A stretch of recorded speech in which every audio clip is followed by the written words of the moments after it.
అరుణ పతాక చేతబూని సమరభూమికి సాహసయాత్ర. కామ్రేడ్ ఆదిత్య వయసు 14 సంవత్సరాలు. సైకిల్పై ప్రయాణం 140 కిలోమీటర్లు చేశాడు. జనవరి 3 నుండి జరగనున్న సిపిఎం పార్టీ తమిళనాడు రాష్ట్ర 24వ మహాసభల ప్రాంగణంకు చిన్నారి కామ్రేడ్ ఆదిత్య 140 కిలోమీటర్లు తాంబరం నుండి విల్లుపురంకు ఎర్ర జెండాతో సైకిల్ పైన చేరుకుని కమ్యూనిస్టు ఉద్యమ శ్రేణులకు ప్రశంసలు అందుకున్నాడు.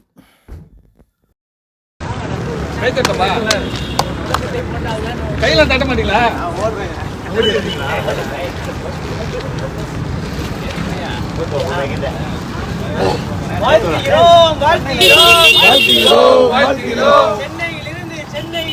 சென்னையிலிருந்து விழுப்புரம் வரை மார்க்சிஸ்ட் கட்சி மாநாட்டிற்கு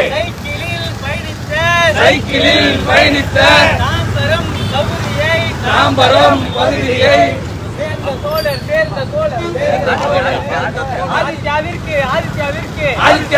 ஆதித்யாவிற்கு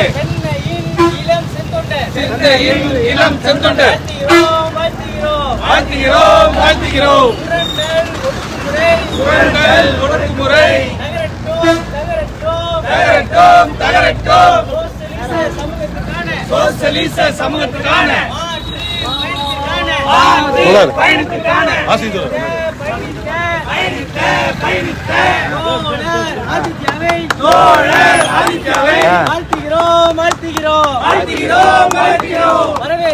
வரவேற்கின்றோம் மாநாட்டின் திடலை